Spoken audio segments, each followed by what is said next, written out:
Before we get into today's conversation, I wanted to take a quick timeout. This is the moment before every process episode begins where I set the stage for who you're about to meet and why their story matters for our CAA community.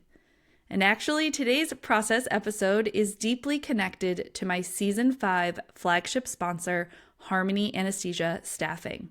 You've already heard about Harmony's values and their growth, but what you might not know is that Harmony wasn't created to be just another staffing agency. It was born from a real lived struggle. A moment when a CAA looked around at the way things were and thought there has to be a better way. And instead of waiting for the system to shift, he decided to build what he couldn't find. That origin story is why Harmony feels so aligned with my work here at Awakened Anesthetist. Everything I talk about, living intentionally, designing a life that reflects your values, creating something that didn't exist before. Harmony is doing that inside our CAA profession. And today you get to meet the CAA at the center of that beginning, Harmony's founder, Radzamani. If you are a CAA or SAA who has ever wondered what it really looks like to step outside the traditional path, to shift from clinician to entrepreneur, to navigate uncertainty, and to choose alignment over comfort, this conversation is for you. So with that, let's step into this process episode with fellow CAA and Harmony founder, Zamani. I would say that for anyone who's interested in pursuing an entrepreneurial venture, and I know it sounds cliche, but you've really got to dig deep and think of the why. Why are you doing this? What is your purpose? If you don't have a mission and you don't have a purpose, any kind of financial success will not be enough to sustain the headwinds that you are going to be facing, the disappointments, the challenges, the grit that you need to have to persevere those challenges. You have to have a why.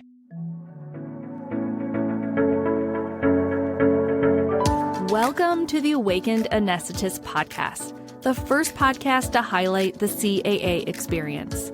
I'm your host, Mary Jean, and I've been a certified anesthesiologist assistant for close to 2 decades. Throughout my journey and struggles, I've searched for guidance that includes my unique perspective as a CAA. At one of my lowest points, I decided to turn my passion for storytelling and my belief that the CAA profession is uniquely able to create a life by design into a podcast. If you are a practicing CAA, current AA student, or someone who hopes to be one, I encourage you to stick around and experience the power of being in a community filled with voices who sound like yours, sharing experiences you never believed possible. I know you will find yourself here at the Awakened Anesthetist podcast. Welcome in. Let's start off with sort of a deeper question, which is, what's something that most people get wrong about you and your entrepreneurial journey? That's a good question. I think that there is a misconception that things are easy when truly there is a large burden of responsibility that you carry. If you truly care about your community and you have a mission-driven, purpose-driven company. And so, yes, it's great to have success, but with it comes its own hardships. And that burden of always wanting to over deliver is stressful, and sometimes it's out of your hands. I mean, sometimes it's not something that can be controlled, but you feel the responsibility to do the right thing, and it's easy to do the right thing when you can control all the parameters. It's hard when sometimes they're not completely in your control. So I'd say that's a challenge. So yeah, it's not always easy. I'm so excited to get into the realness of this because I think a lot of CAAs just heard themselves when you said it's nice to control when you can control everything. And I do feel like the CAA profession has a large amount of control. It's like you want heart rate to go up, you give this drug, heart rate goes up. And yet there's this part to a lot of us to maybe be creative or to start something new or to make a change in our profession. It's like this juxtaposition of who we are. And it's so helpful to hear someone who's kind of gone before and done it so that we can all be expanded. That's truly the purpose of this podcast. So I'm excited to get into your story. Let's rewind a little bit and start with who you were growing up, your cultural background, your upbringing, like to help us shape an understanding of who you are. Yeah. So my origin story is I am a true immigrant. My parents sacrificed a great deal to come to this country from Iran, and we came here when I was approximately 8 years old. My mom worked for the Iranian embassy. I was born in 1978, so right at the kind of height of the revolution in Iran and the regime change that has occurred that's still ongoing today. And the plan was to always go back. And so I remember in high school, my dad would say, once the Ayatollah passes, then we're going to head back to Iran. And we have a whole, life there. And my mom would say, we're not going back, So my origin story is a successful story for immigrants. I would say anyone who thinks that the American dream is dead, I would challenge them to have a conversation with me because it's not. And so we grew up with, I would say, looking up at middle class, with my parents doing everything they could to provide a very happy and fulfilling childhood. And they did that amazingly, but with limited resources because, they came to this country not doing what they were trained and really positioned to do their whole lives, right? So I've always had a bit of an entrepreneurial mindset just because of my upbringing. My parents owned everything from what would be kind of a mom and pop FedEx shop to an auto repair shop to Oriental rug repair business. I mean, so they've done multiple things, and I was there along the way, watched them do it. So, I did not yeah, know that depth of your story. Thank you so much for sharing that. And I have a follow-up. What would you define the American dream as?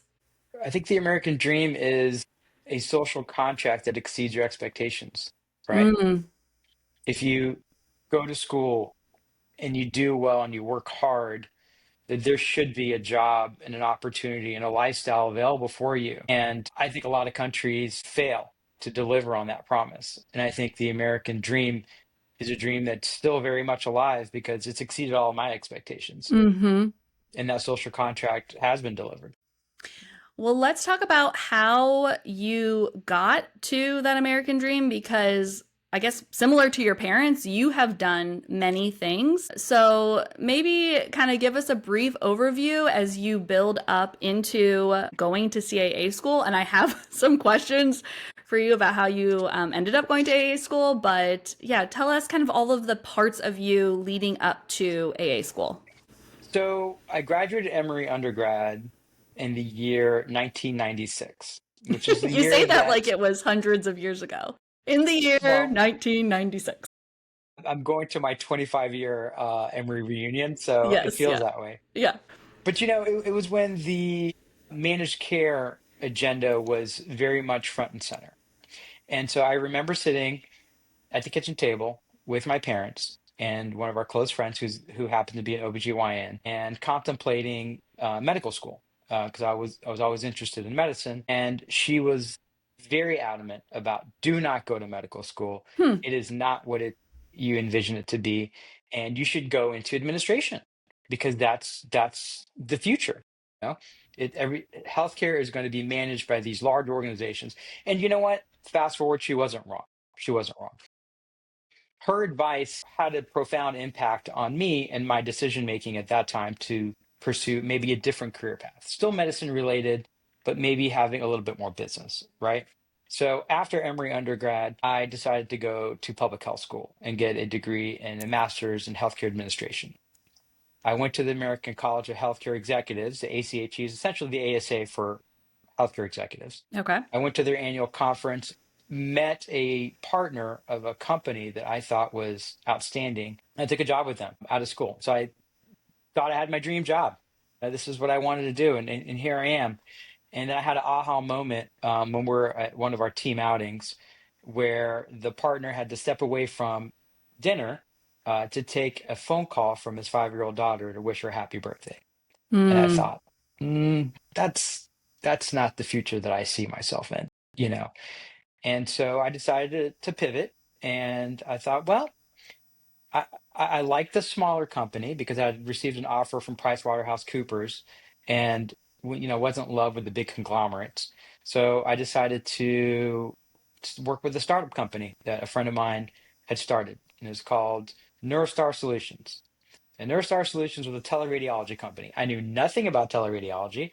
They hired me on as a director of sales and marketing. I knew nothing about sales and marketing, but I said, yeah, I'll figure it out. And so I launched a new website for them and did some marketing collateral for them, went on sales calls with them, and did really well, surprisingly, even though my undergraduate degree was in neuroscience.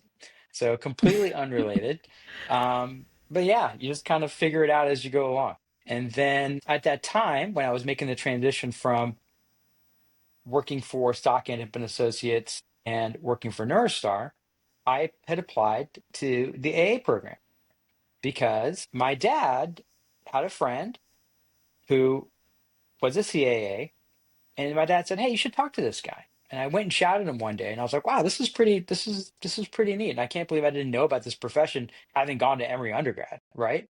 I mean, I literally walked by the building like 1,000 times in undergrad and never knew that the AA program even existed in that building. But I Different loved it. time, different time. Yeah, absolutely. And I loved it. And I thought that the profession was wonderful. So I applied just to keep my options open, right? And then, lo and behold, I got into the program and had to make a decision and decided to pivot, to what I consider to be the good guys, which is the providers. And so, um, yeah, almost 20 years later, here we are. Now, I sense this being a theme in your story, like wanting to keep your options open, because that seems to be your mindset of like, okay, I'm always, maybe is it an itch to learn? Is it an itch to like have a different impact on the world? Like what made you think, well, I'm pretty happy where I am, but like, hey, let's apply to this entirely different program. And mind you, we're not going to skip past the fact that I know that you forgot you applied to AA school, so we're going to circle back, but Yeah, I'd like to keep my options open always because I have a lot of interests, you know, and I felt like the AA program was a way for me to dip my toe into medicine, have a great deal of responsibility, and determine whether I absolutely loved medicine before I committed 8, 10 years of my life to pursuing a career in medicine, right? And I also had asked when I was at the program, what is the percentage of AAs that go on to get an MD and their acceptance rate? And it was like 100%. Now, they couldn't tell me exactly how many had done it historically, but they're like, no, it's everyone who's gone from AA school and decided to pursue an MD as an anesthesiologist. They've been very successful in doing so. I was like, well, this is a great conduit to doing that, right? Mhm. And so this was a way to keep the options open. And I remember sitting down with my dad and coming up with a pros and cons list of A versus MD. Mhm. And I had so many other interests that I had that I felt like I just wouldn't be able to pursue those if I had gone the MD route, if that makes sense, right? Totally. And so, yeah, I felt like the A program, and it is uniquely, it's a very unique profession in that when you step out of the operating room, the work does not follow you home, and you can, I feel like, design a career path as an AA that gives you the opportunity to pursue other interests that you have, whether they're, creative or business or whatever you want to do. It's it's an outstanding profession. And I do feel like I need to give back to the profession because it's done so much for me. I am right there with you, Rad. I totally agree with that. And I just wanted to highlight a little bit of just the culture change around CAA school that you, like me, and many people who are of our CAA generation were thinking, oh, I'm going to go to medical school. Maybe not. Okay, what's a CAA thing? And my dad was a CAA, and I was still thinking, oh, yeah, I'm probably going to go to medical school. And then CAA was, it felt like this backup, which is a completely different experience from those pre AAs right now who are wanting to get into AA school. And I think it's because those of us who are CAAs have done a really good job explaining what you just explained, that you get this time and life back. And it is so deeply fulfilling in the role in clinical medicine. You still get all of those like wonderful parts of clinical medicine. And so when I tell the listeners that you initially told me that you forgot you applied to AA school and then you got an interview and you're like, oh, what's that thing? Like that is sort of when you had that conversation with your dad. Is that right? Yeah, so Emory was a client of the company I was working for. So Oh, Emory was okay. a client of Neurostar. And so when I got a call from Emory, I thought it was a client asking about the product and wanting to, take the next steps. And I then quickly realized that, oh no, this is the Emory AA program calling me for an interview. I was like, sure, I'll come in for an interview. Uh-huh. And I Everyone's remember rolling their eyes right now, right at you. well, and I remember calling my then girlfriend, now wife, saying, "Hey, I got this," and she was in medical school, by the way. And I said, "Hey, I got this interview request. What do you think?" And she was like, "Go and make a decision later. There's no decision to make until you actually get in." I was like, "Yeah, that's Hmm. true." So then I went on the interview. Don Biggs, David Bizzetti were the two interviewers. They had the dual interviewers. And, lo and behold, I got accepted. And I was like, oh man, now I have to make a decision. And honestly, the company that I was working with, Neurostar, they thought I was insane. They're like, you're quitting? Like what? You're doing like you're killing it here. Like why would you give this up? And I was like, I think this is what I want to do. Hmm. I'm the type of person that I don't listen to a lot of the noise. I tend to do what I feel like is the right thing to do, which I think has helped me in the entrepreneurial journey that I've been on. Because if you just listen to a lot of the noise, it can be deafening, right? And you have to have conviction in your decision making in order to pursue the life that you want. And so that's what I did. Mm. I would love for you to speak to the non-traditional AA applicants right now who are listening, which has, become like a category now Mhm. for pre-AAs, because you are the epitome of that. And I just would love for you to speak to what it felt like as having that non-traditional path, having all of that life knowledge from your other roles and your experiences, and how AA school felt for you versus maybe how you saw AA school for maybe a more traditional colleague you had in your program? Well, I think what's really attractive about the AA profession at large is that the work-life balance is extraordinary. When you're in sales or consulting or in the business sector, the work follows you home. You're always technically on, right? I mean, we're talking about the days when like Blackberries were like a thing, and everyone had their Yes. Blackberry and it was buzzing. It never stops. Mm-hmm. And working in the consulting world for a revenue cycle consulting company, yeah, it'd be Saturday at 4 o'clock, and you get a email from, your general manager, and you need to respond, even though you're technically not on the clock, right? Whereas the AA profession, I mean, you step out of the operating room, and it's done. You've taken care of your patients, you've fulfilled your duties for the day, and you don't have to worry about doing anything outside of, you know, uh, in your off hours, essentially, right? So you can pursue other interests. It's so, gosh, what's liberating is probably the word I can use, as a profession. There's not a lot of professions out there that allow that. Even my wife as a physician is beholden to committee meetings and staff meetings and having a great relationship with administration. And we're completely inoculated from all of that, right? And I mean, it's amazing. I tell people all the time, if Harvard Medical School's dean were to show up at my front door tomorrow and tell me that I had a full ride and could choose a residency of my choosing, Mm-hmm.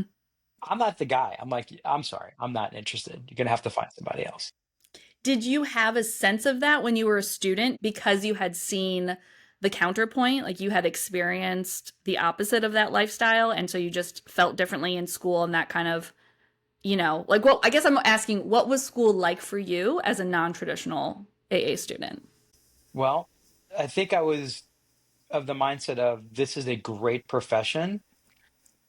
I'm very grateful to be here. This is the choice that I've made. I gave up a successful career path to be here, and so I'm going to make the most of it, right? Mm-hmm. So I do feel like, and I do agree with you. There's some younger AAs who come into the program straight out of school, straight out of undergrad, and don't have that perspective, and so that level of gratitude for what you do have isn't there, and it is a little frustrating sometimes because it's like you're in a great place. And it's an exciting time to be in AA. There's never been a better time to be in AA. And so, yeah, I think that that prior life experience just gives you a different perspective on how good we have it, quite frankly. Mm-hmm. I totally agree. And I was the person who came right out of undergrad. I didn't know what I had until years into the profession.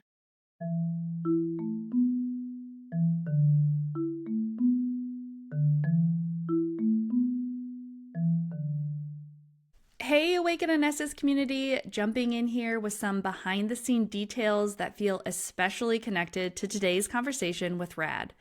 When Rad and I were meeting for our very first discovery call to prep for his process episode, he shared a moment that really stuck with me.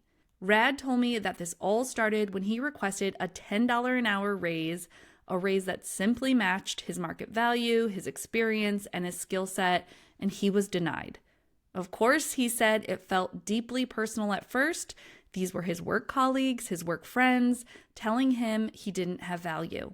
But then he realized it wasn't personal, it was professional. And the only way he was going to get what he knew he needed was to become his own advocate. And honestly, that story is familiar to so many CAAs. I've lived a version of this story myself when I wanted to go part-time after years working for my private anesthesia group, but I had no leverage. I kept showing up to the negotiating table, hoping someone would see and honor what I needed. And when that didn't happen, after so much struggle, I finally made the difficult decision to leave altogether. It felt personal too, until I recognized the same truth as Rad. I had to take my power back. No one was going to recognize my value until I truly recognized it. This is exactly why Harmony Anesthesia Staffing exists. Harmony was built by CAAs who've lived these stories. CAAs who wanted a career that honors themselves as a whole clinician, not just as shift coverage. Harmony's growth has come through trust, through transparency, through CAAs saying, I want something different and I deserve it. So if you're at a point in your career where you want more flexibility, more alignment, more agency, and you don't want to leave the profession you love, Harmony may be your path forward. You can schedule a 15-minute consultation directly with Rad using the link in the show notes. It's a no-pressure conversation about how working locums can be the answer you are looking for. And honestly, it might be the moment you start taking your power back too. All right, let's jump back into Rad's process episode.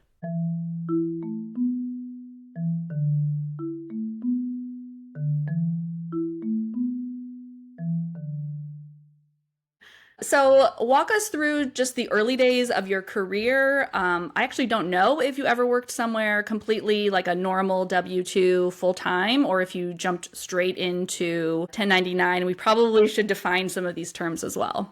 So, great question. I started off with a group called Georgia Anesthesiologists at Keystone Hospital in Marietta, Georgia. I took the job because, quite frankly, a number of my classmates took a job there. So it's kind of comfortable going in with a cohort of friends, right? And I was a volunteer at that hospital when I was in high school. So I was like one of those candy stripers and volunteered in the summer and, wheeled the patients wherever they needed to go. And so, Mm-hmm. the site and the hospital resonated with me. So I felt like it was a good fit. I did take a 1099 position with them, which is very untraditional. Um, and the reason I did it was because I was a little bit brazen, saying, "Well, I mean, I don't really need your benefits. I'm really young. Like, I don't need health insurance and this retirement stuff you keep talking about. And I just want to pay off my student loans and make as much money as I can." And so back then, again, we're talking 2007, I took a 1099 position with the group that fortunately offered that. And 1099 essentially just an IRS classification of an independent contractor versus a W-2, which is not an independent contractor. You're an employee of an employer. So your employer would be the hospital or anesthesia group or whoever. Whereas a 1099 independent contractor, you're the employee and the employer. So that's really essentially the difference, and it's an IRS classification. So I took a job with them, but I was also very transparent. And I said, my wife or my fiance at the time is applying to residency programs. and she has applied to Atlanta Medical Center and Emory and some local places. But during the match process, we don't know where she's going to go. And so I actually, pat myself on the back. I didn't take the full sign-on bonus because I said I may be gone in a year, and I don't want to have to pay taxes on a bonus that I have to return later. So I said, I'll commit to being here for a year, but then after that, I don't know what's going to happen. And they're like, no, we totally understand. And my wife got a residency in Macon, Georgia.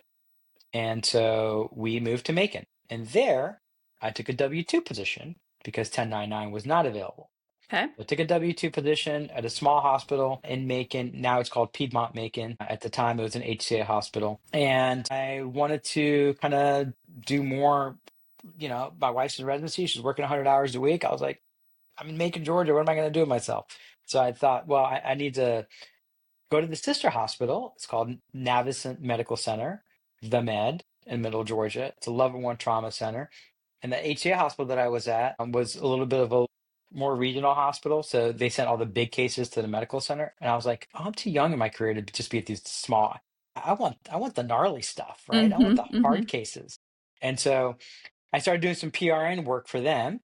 And when a position opened up, I resigned at this regional hospital and I took a W-2 position at the big medical center. Um, and then fast forward 4 years, my wife's done with residency, and she said, we are absolutely not staying in Macon, Georgia. We need to go to a big city or somewhere close to an ocean. And we ended up back in Atlanta. So Okay. that's a short story. And Atlanta, is that the hospital where Harmony was born? Like, is that where you were working when you had the idea for Harmony? Yes. So I came back to Atlanta and took a job back at Kennestone Hospital with Georgia anesthesiologists. And that's when Emory had a massive comp reset where they increased everyone's compensation in order to retain staff because it was becoming harder and harder to recruit anesthesia professionals. So 2 rounds of W-2 raises, and I went to my friends, the anesthesiologists that I work with, and I said, look, I do cardiac for you guys. I do nights. I do weekends. I'm super flexible. I'd like to get an increase in my rate because at the time, again, I went back to them as a 1099. And they said, oh, absolutely rad. We'll talk about it next board meeting. You know, 1 month goes by, 2 months go by. Hey, what's going on here? Can we revisit this? Oh, I'm so sorry.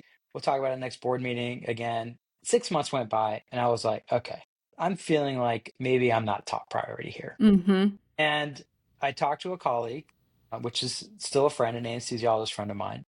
And he said, you should really just go talk to an agency. They'll represent you better and you'll get more leverage. And I thought, okay, sure, let me do that. I've never worked with an agency before. I've always just gone direct to the groups that I know, but let me go talk to an agency. And so I did that. I reached out to some of the big names that are out there.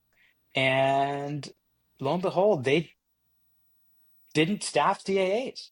Or I'd go on their website and I'd click on the little drop down menu and it would say CRNA and MDA. Yes. So frustrating.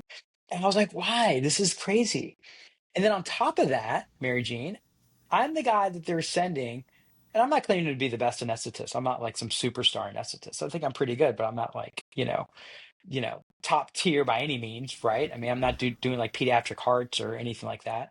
But they would send me to get this locum out of a room that was uncomfortable being there because Mm. you know this locum had been at outpatient centers and was uncomfortable doing belly cases. And I'm like, oh, wow. So these groups are paying a premium to agencies that are not doing a very good job of sourcing candidates. So they're frustrated. I'm having to go in there, or one of my colleagues, and they're getting frustrated. I was like, I can do this better. I can absolutely do this better. So I kind of read the tea leaves and said, I'm going to give this a try. And I 100% recognize the importance of an agency because you get the board's attention, you get the hospital system's attention because you are providing a collective solution. And it's not that the group didn't care about me, it's just that they had bigger priorities to deal with, right? And so when they are working with an agency that's providing them a collective solution of maybe 10 FTEs, you know, you, this one independent contractor, you know, you're just not going to be high priority for them because they're working with a bigger entity that's going to solve a bigger problem for them. Yeah, I know that that is such a resonant problem within all of anesthesia, but also like personally for CAAs. Like I felt that exact frustration. But I do want to just rewind a little bit and just pull out some parts of that journey for maybe listeners who aren't as familiar with, you use like a lot of terms and like a lot of things that feel normal if you're in this world. But I just want to highlight exactly the problem that you were facing, which was that you were a 1099 employee. You just created your own personal, like solo LLC or however you classified yourself. You were working Yep. directly for a hospital. It was during a time when they were really struggling to hire people. So, what happens in that environment is that everyone at a hospital gets a raise to entice new employees. Like, hey, look, we're all getting, top dollar in the city. And it sounds like they had to do that several times, which means they were probably quite low compared to like other people in the city to draw new employees in. And during that time, you were like, okay, I'm a 1099. I'm not receiving those W-2 increases in pay. Exactly. So I'm going to go and advocate for myself to my friends, the group that is of anesthesiologists, this private anesthesia group that has hired me and values me, I know, and they weren't able to deliver value back to you in the form of compensation. And that is that frustration of being a highly capable, highly needed, very skilled CAA, but you don't have the power to advocate for yourself. And you're saying, particularly, is because you were solo and not part of a staffing agency. And that agency word, I just want to make sure people understand. So, yeah, what were we going to say? Well, ironically, the name of my LLC and company when I was working solo was called One Source Anesthesia, which is kind of funny. But yeah, you're one guy, right? Mm-hmm. An agency is a staffing agency, just like you can think of a sports agency that represents a lot of athletes, right? A staffing agency presents a lot of providers and is able to provide a collective solution to a practice that's, if they're short staffed with five full-time equivalent employees, then an agency can come in like Harmony and say, look, we can provide you with all five of those employees until your recruitment department can adjust their package and do a better job of recruiting full-time staff. Mm-hmm. Yes. Okay. Talk to me about the transition from one source anesthesia, which, yes, that is ironic, to becoming Harmony while working at the same institution, right? You just kind of like switched up how you were billing them, or I don't even know the appropriate words. Like, talk to us about that. I'm assuming clunky transition period. I would say the primary word that I would use is just transparency. I've always Mm, been very transparent with what I'm trying to do. And I find that it's always the best approach because I went to the groups and I said, hey, I talked to some agencies. I have noticed that you're having some staffing difficulties. I've noticed that you're using an agency that doesn't utilize CAAs. What do you think about me providing you with some folks that would be a better fit? And they're like, do you think you can do that? And I was like, yeah. They're like, well, sure, send us a contract. And I was like, I'll get right on that, And Google and how to write a yeah, contract. exactly. I went on Google and I was like, Mm, how do you write a contract and did some research and pieced one together and sent it to them and got the first contract. Of course, then it's like, oh man, now we have to deliver on this. And so then again, reaching out to our network and saying, look, this is what I'm doing. This is what I'm trying to pursue. Is anyone interested? And then fortunately, we had the faith of our community that said, yeah, well, we'd love to help you with this. And yeah, we would certainly be interested. And that's how it kind of began. Very grassroots, very grassroots. hmm. And when was this? What year was this? This was November of 2019 is when I decided to officially launch Harmony. Um, and get going as an agency, which Hmm. wasn't the best year because I was gonna say. 2020 was a little rough, Yeah. a Yes. lot of furloughed Mhm. employees and had to have some really difficult conversations about, cancellations of shifts and things of that nature, which happened to me as well. And so, yeah, that was a rough year, but I'm glad that's all behind us. Yes, trial by fire, I suppose. You learned a lot, I'm sure, unfortunately and Yeah. fortunately, but and just so the first few employees, like the first few contractors were again your CAA friends, your CAA community in Georgia, which is very strong. It is where the CAA profession was born. Atlanta in particular has probably the densest population of CAAs, I would assume. Yep. And so you kind of reached out to that network and was like, hey, is anyone wanting this type of arrangement? And you just got some yeses and ran from there, I assume. Yep. That's exactly right. And, we had the opportunity to expand the agency into other subspecialties. And we intentionally decided to essentially stay in our lane and stick to what we know and be a single specialty focused agency, right? And so we decided that CRNAs, CAAs, and anesthesiologists were going to be the only provider types that we were going to focus on Mm-hmm. staffing because hospitals were asking us, well, we also need anesthesia techs, we also need surgical techs, we also Sure. need PACU nurses, we also need that, and we're like, maybe not. Let's just stick to a arena that we're comfortable with. Okay, so now I would love to hear the nitty gritty or the what it really felt like to build Harmony from, you can give us a little bit of the COVID because certainly that was right when you were building it, but just kind of what it felt like to take this from zero to a functioning, profitable, impacting company. I would say that for anyone who's interested in pursuing an entrepreneurial venture, and I know it sounds cliche, but you've really got to dig deep and think of the why. Mm, Why are you doing this? What is your purpose? If you don't have a mission and you don't have a purpose, any kind of financial success will not be enough to sustain the headwinds that you are going to be facing, the disappointments, the challenges, the grit that you need to have to persevere those challenges. You have to have a why. And so for me, my why was very clear.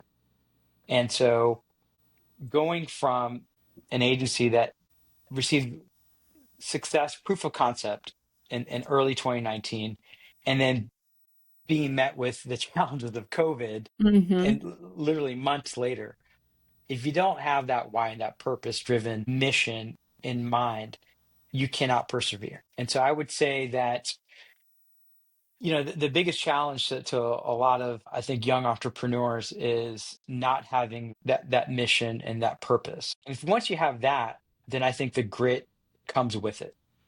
I know it sounds cliche, but it really is what allowed us to continue to go forward, even though we were faced with a number of challenges. Along my own journey, like you saying you have to have a why, I'm thinking, I know my why, right? And like something just deeply came up for me. Like, well, I'll just share my why is to create connection in the CA profession and with ourselves, like connection with myself and connection with others in the CAA profession. And that is my deepest why. And you can take that into everything I do. And I know that that has changed. It's evolved. It has hit different things for me, but that's been at the essence. And I'm just wondering if you can articulate kind of what that why was for Harmony and what kept you going. I mean, the why for us has always been to be a non-agency agency. Okay. That is the why.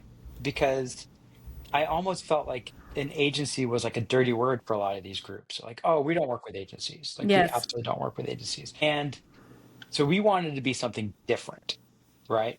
While still servicing our CAA community. And so the why for us was saying we can do this significantly better than what's out there, right? And so just seeing the opportunity and wanting to be that non-agency agency, being transparent, being mission driven, being the agency that actually does a deep dive in vetting and provides quality folks instead of just a warm body that is filling a void. Yes. I think that's always been the why for us. With that also comes a lot of altruistic benefits that we never realized when we were doing this business. And by that, I mean, providers who've come up to me and said, "Hey, I just want to let you know you've completely changed my life." Mm, And cool. I'm like, "Oh, and they're like, "Oh, Mhm. well, I used to miss my daughter's softball games all the time because I was being held late at the hospital, or I'm now more present at with the family, and a lot of it has to do with working parents, and so that just feels really, really good, right? And so those are kind of just, I would say, gravy on top when you're building a business that help you kind of continue to push forward, right? Yeah. I'm hearing two things when you say non-agency agency, and one of them you kind of touched on when you were sharing that, you're a high value CAA 1099 who's being asked to go and relieve a locums who doesn't feel comfortable. Like that is a very stereotypical sort of version of understanding what a locums is. It's a anesthesia provider that maybe can't fit in with a group like a normal group, and so they go into the locums market, or someone who has limited skill set for whatever reason and just like comes in as a locums. And if you're a W-2, like you're the full-time employee, you're like, oh, the locums doesn't do carotids, they don't do hearts, they don't do, okay, so the locums has to be in lap choles all day. Like that is a very stereotypical usage, I guess. And your approach is so radically different, and also, holds up CAAs in a way. And here comes my question, is that like I feel deeply protective over CAAs. Like, no, we are an amazing group of practitioners. Like, we have this underdog spirit of us that I think always wants us to be seen as competent and good enough. And I don't want to put that on you, but I'm just wondering if there's any of that in your why, that like, no, I want to prove that CAAs can be this solution that you never saw coming because we are that amazing. Like I'm hearing maybe a resonance there, and I'm wondering what you think about that. Well, 100%. First of all, you are on point when you say that locums 15 years ago, when I started doing it, the question I would get from anesthesiologists is, "Oh, where do you work?" I'm like, "Oh, this is what I do." And Yeah. immediately there's like, well, there must be some kind of like personality issue with this guy, Yes. or maybe he doesn't have the right skill set, and you'd have to just, just let all that kind of bounce off and say, no, no, no, this is the lifestyle that I am choosing, Mm-hmm. right? And this is something that I'm doing because it's best for my family. Because my wife is an OBGYN, she takes a lot of call, and we don't want the kids raised by the nannies and the au pairs. So this is a choice that I'm making. It's not that I don't have opportunities as a W-2. I'm just choosing to do this, right?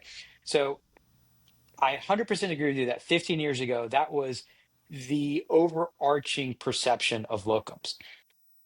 And a lot of it was the correct perception because there were a lot of folks in the locums arena that just couldn't get W-2 jobs or had certain personality issues or whatever. That's completely changed. Completely changed. Now it's a lifestyle choice. It's something that a lot of even young anesthesiologists are coming out of practice, a private practice group, and saying, well, I'm an employee of a hospital. There's no partnership track here. And you know what? I value my work-life balance more so than I do a paycheck that this hospital is offering. And so, no, I'm choosing to do locums because it's what I want to do. I want to travel. I want to have other interests. I want to do whatever. So it has provided a conduit for them as well, right? Mm-hmm.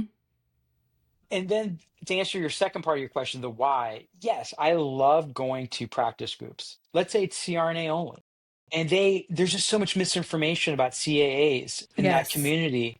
And it's like, no, no, we work hand in hand with CRNAs all the time. And guess what? If you are comfortable bringing CAs into the group, you'll get lunches and you'll get to go home on time, and we can help your workforce challenges. And your current CRNA community isn't meeting that need, so why not explore an alternative option, right? Mm-hmm. And so, no, I love doing that. And we do a lot of that education, and we do a lot of advocacy. My business partner, Ceci, and I are very, very involved in that educational and advocacy portion of our business. So, yes. Yeah. Thank you for putting a finer point on that, because yeah, I mean, you even hear in my own like relay sort of bias understanding of locums. And I was wanting to do locums. Like when I had a career transition, I was like, okay, locums maybe is the place for me. And I did not know about Harmony at the time. This was like 5 years ago, so you were just getting started. And I went to a big locums agency, and that drop down box didn't have CAAs. And I called them, and they were like, who the heck are CAAs? Yeah. And I was like, okay, click, I'll find something else. But Yeah. So thank you.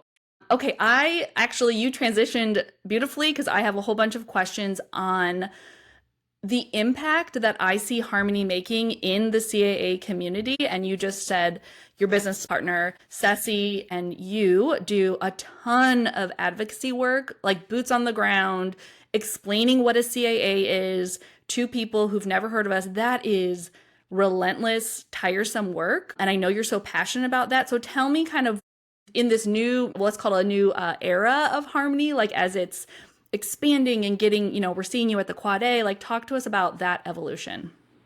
So we do staff in 10 different states, and we are unofficially, because I don't know if anyone's measured this, but unofficially represent more CAs than any other agency in the country. And the advocacy work that we're doing is very, I'll give you examples. I think that works better. Please. So we're at the ASA Advanced meeting, meeting with practice administrators, meeting with CFOs, talking to them about how we can solve their workforce challenges with an alternative provider, which is the CAA, right?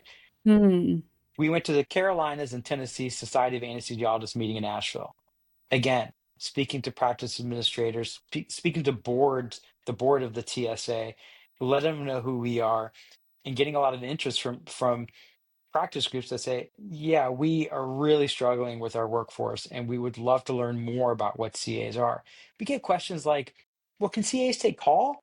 Of course we can take call. What do you Yes. mean? You know? Yeah. Yeah. It's And you shocking. know, It's shocking how much misinformation there is, how much ignorance, and not in a horrible way, but just like you just didn't know. They just right. don't know about us. 100%. And states like Tennessee where we just got licensure, big kudos to the Quad A for all their efforts there. There's a lot of interest. They're like, look, we've put forth all this money, time, effort, energy into Yeah. getting licensure for CAAs. There's a reason for it. And the reason is that they need workforce solutions and they want to incorporate CAAs into their practice. And so we talked to them about bylaws changes that need to happen, how to do it. I think you have to be it's very upfront with the staff and introducing the right candidates to an opportunity that may be challenging at first, right? You may enter a hospital where you may not be welcomed initially, but you have to represent the CA profession well to make sure that everyone feels comfortable with this new provider type. And not just the anesthesia department, surgeons, the nurses, the PACU nurses, everyone in the intraoperative setting needs to be comfortable with you, and you have to present yourself in a very professional manner that shows that you're very competent, you're very professional, and you're there as a guest to Hmm. help solve their problem. And you kind of spoke on this a little bit, but I'm thinking of maybe practicing CAAs who are listening. I'm like, oh, I kind of want to do the locums thing, and maybe I will contact Harmony. And am I that person who feels like they could well represent the CAA profession? And what are you exactly looking for? Like, can you tell me sort of your ideal CAA candidate that you would have represent Harmony and represent our profession? Well, I would say right off the bat, you want to have at least 2 years of experience. Okay. So a lot of agencies will engage with new graduates. We do not. We think that if you don't have at least 2 years of experience, then you're not out there to represent the profession in the best way possible, right? Okay. You got to be flexible. You are there to do the cases that nobody else wants to do, right? So you may do GI every single day. You may do thoracic every single day. We could talk to the practice group and say, hey, listen, so and so, Mary Jean is capable of doing more than GI, Yes. and she's told us recently that she's been there for the last 2 weeks. Could we maybe reassign her someplace else? Most practice groups, we can do that. We can solve that problem, right? Because we want to make sure that you have a good assignment. We also want to make sure that we're fixing the problem for the group. So I would say flexibility, experience, professionalism, right? When things don't go your way, if there's an issue that needs to be resolved, we have to present ourselves in a way that's very professional. The approach to solving a problem is oftentimes what gets people in trouble, right? Mm. So you have to maintain the concept that you're there as a guest. You're not an employee of this group. You're there as a guest in order to solve their issue, their problem. And in order to do that, you have to be super flexible. I mean, Hmm. yeah, I can't stress that more. So yeah, I mean, I would say those are characteristics of an ideal candidate. And Like in my own experience of working PRN, which you staff people who are PRN and who have longer what are referred to as locums contracts, which are generally like 3, 6, 12 months. And again, there's a lot of language in this that might be new to some people, but in my PRN experience, I want control and I have to give flexibility. And when you're saying I need CAAs who are willing to be flexible, it doesn't mean you can't also, as the provider, have a sense of control over your schedule or control over the types of cases you want to do. And not meaning I can't do these types of cases, but what we're saying is like, hey, I can do the bigger cases. You don't have to isolate me into, one room all the time because you think I can only do that. And just for a really tangible example of this in my own life, as someone who works PRN and only 1 day a week, that's my control. I work 1 day a week. It is always Thursdays. However, I was getting put into GI every single time, and I wanted to do the bigger cases. If I'm only working 1 day a week, I want to do A lines every so often, and it's not going to happen unless I change something. And so I ended up telling them, I want to work 12-hour shifts. Would that be something you need? Could that solve a problem for you? Because GI closes at 5 p.m. So I knew I had to go somewhere else from 5 to 7. And they were like, yeah, great. That's actually really helpful because it allows more people to go home earlier. And like, I just always have approached this like, hey, I get something, you get something, and there's a way to meet. And I would assume that's what Harmony helps match. What are the needs of the institutions, and then what are the needs of the CAA who's applying, and how do we make those match? That's the role an agency plays. Am I right in that understanding? 100%. We're at the bare bones ground level. We are matchmakers, right? And if we're not doing a good job of sourcing candidates, setting their expectations for the appropriate site, Yeah. then we're just not doing a good job. Interesting to say that about the GI situation. I mean, we Hmm. actually have had a number of candidates that work full time at a GI center that want to have exposure to larger cases to maintain their skill set, right? And say, look, I want to do locums, like you said, 1 day a week on a PRN basis at a larger institution because I want to maintain my skills, Yeah. right? I mean, I do cardiac 1 day a week because I want to maintain my skill set. I still like doing Sure. central lines. I still like doing A lines. In fact, I love being in the OR still. It's significantly more fulfilling than my admin days, working on Harmony. So, yes, I completely agree with all of that. Wonderful. I'm hoping CAAs are hearing opportunity when they hear us talking about this because, yeah, I just think if you've never thought about how you can serve the CAA profession by like going out into a new location or like taking a chance and being that for, are there CAAs in Tennessee? I don't know, but being the first Not yet. CAA at a hospital. Yeah. Not yet. Yeah. Not yet. Not yet. Not yet. Okay. It Yeah. is like Ceci's actually, huge opportunity. yeah, Ceci, my business partner, is actually the TN AAA president. So Okay. Wow. he's going to be the state society president. And so he's from Memphis. And so he's just a great fit for it. So that's another example of the advocacy that we do, as an agency. So And not a secret that you are supporting me as a CAA entrepreneur and as someone who is trying to make change within the profession. Like Harmony has enabled you to move outside of the operating room, and I see you at the Quad A. Like before we had this partnership, I saw you at the Quad A, and I see you on Instagram at all these other state society meetings, both for Quad A component societies and the ASA component societies. I'm like blown away by how much work you're doing for the CAA profession. I guess I want to know where you see this going in 10 years. Like, what would be a beautiful payoff for all this effort? Or are you just like living in the moment? Let's see where it goes.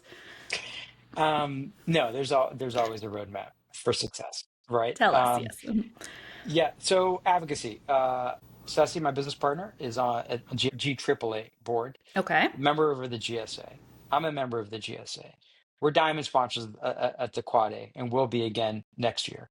We're sustaining members of the Quad A, right? Mm-hmm. Ceci, like I said, is a incoming TN AAA president. I'm on the legislative committee of the Quad A. We are, again, very much involved in the profession. And roadmap to success, I think, would be for CAA locums to be an option in every single state where we have licensure. Mm-hmm. When you go to Gasworks, and if we have licensure in Washington State, which we do, there should be CAA locums opportunities there, either for groups who are currently employing CAAs and even for groups who are not currently employing CAAs that want to incorporate CAAs into their practice. And they want to demystify a lot of that misinformation about CAAs by introducing locums into their practice, right, as these temporary employees, to let the staff know that, look, this is a great alternative to a CRNA pool that's not currently meeting our needs, right?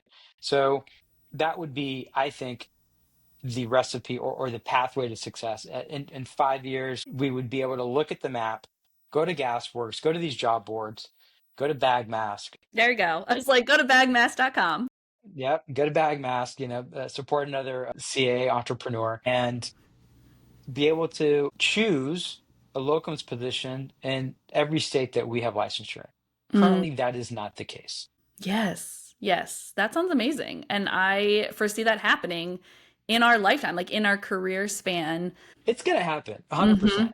I mean, we're not stopping until it does. Like it will happen. So no question about it, Mary Jean. This is happening, and it will be. I will check the box for we have succeeded once that happens. I love it. I can't wait to celebrate when that happens for you and Yeah. for us. And I also want to say that we spoke a little bit before we started recording, and I was like, Rad, how much do you work? Like, what are your hours? Because I do think part of that entrepreneurial dream and, some of what's sold in like the zeitgeist of being an entrepreneur is that you're sipping like margaritas on a beach somewhere and Yeah. you're working more on Harmony than a full-time job in addition to working nearly full-time hours as a practicing CAA. So this is a fuel inside of you that like keeps going. It's not necessarily an end point. It's not like, okay, I started Harmony can like run on its own 2 feet and like I'm in and out, retire and like sit back and stop doing everything that I started. Oh yeah. Yeah. Not at all. I mean, we are not on easy street. I would say 60, 70 hours a week easily are spent on work, both clinically and on Harmony, more on Harmony than clinical hours. I'm in the operating room 2, maybe 3 days a week. Heck, I'm working this Sunday because one of our clients needed it, so I stepped in. But yeah, I think that if you don't have, and going back to what we were saying before, if you don't have that mission driven mindset, if you don't have that purpose, it's going to be tough to put in those hours, right? Yeah. Mm-hmm. Because at this point, the drive is and the mission is more so than any kind of financial benefit that we would get from it. It's beyond that. Well, I am so grateful to share your story and to hold you up as what it means to be a CAA right now. And I'm just excited to continue watching your journey. And I'm grateful that you decided to partner with me for season 5 of the podcast. I am not shy in saying, like, your belief in me has allowed me to, buy health insurance for my family. Like, there are really logistical, practical things that CAAs who are entrepreneurs need. And when you agreed to be the partner, you were like, I want to help you. Like, I want to see you succeed. And there's this sort of, there's like a little cluster of people who are in the CAA entrepreneur space. And we always are like shouting out to each other and trying to hold each other up. And it's just really cool to be a part of. So I'm just grateful for you on a lot of levels. And I'm excited to continue supporting you and seeing where it all goes. Likewise, and kudos to everything that you're doing, Mary Jean. I love it. I think that there's an audience that is craving to hear these stories, and I hope that we're able to provide a value to them when they listen to this podcast. And so, yeah, thank you for having me. Doing a podcast wasn't on my bucket list, but I guess I can check that box now too. So, It's you so know, fun. Isn't it fun? yeah, I mean, I just want the viewers and the audience to get something out of it, Yeah, and I'm hoping totally. that we can provide that for them. So. You did. You totally did. And I'm excited to share it with everyone. So, all right. Thanks, Rad.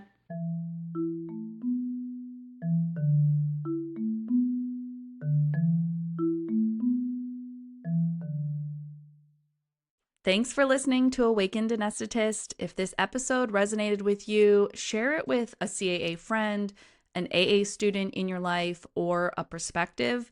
and let them know why you loved it. It's the most important thing you can do to support this podcast and its mission. You can always find more ways to connect with me and this CAA community at awakenedanesthetist.com, including an invitation to join Season 5 Mindful Connections. These are free virtual gatherings open to anyone in our Awakened Anesthetist community. And while you're scrolling the website, check out my trusted CAA partners who make this podcast possible, with a special thank you to my Season 5 sponsor, Harmony Anesthesia Staffing. Talk soon. Okay. And let me make sure we can see. Okay, are you ready? Let's go. Sure. Okay. What's your guilty pleasure favorite TV show? I think The Pit. Nickname your friends call you. Ridiculous. Who was your childhood hero? My dad still is. What's a food you love that most people hate? Brussels sprouts. What's your biggest irrational fear?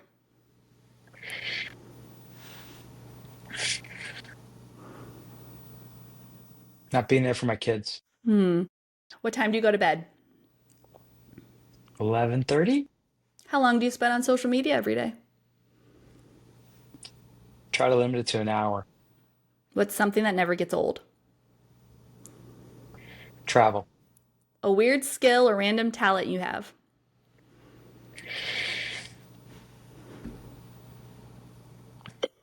Oh, okay, wait, hold on. I want to hear it. Okay. This was terrible. No, we need to know. Superpower, I would say the ability to read someone within the first 30 seconds of meeting them. Interesting. Oh, I so want to know what you thought about me, but I won't ask because sometimes it's best not to know what people think. But No, I think you're a very genuine person. okay, great. I love that that was your first 30 seconds. That's amazing. All right. Okay, so now we are officially done. I'm going to press stop record.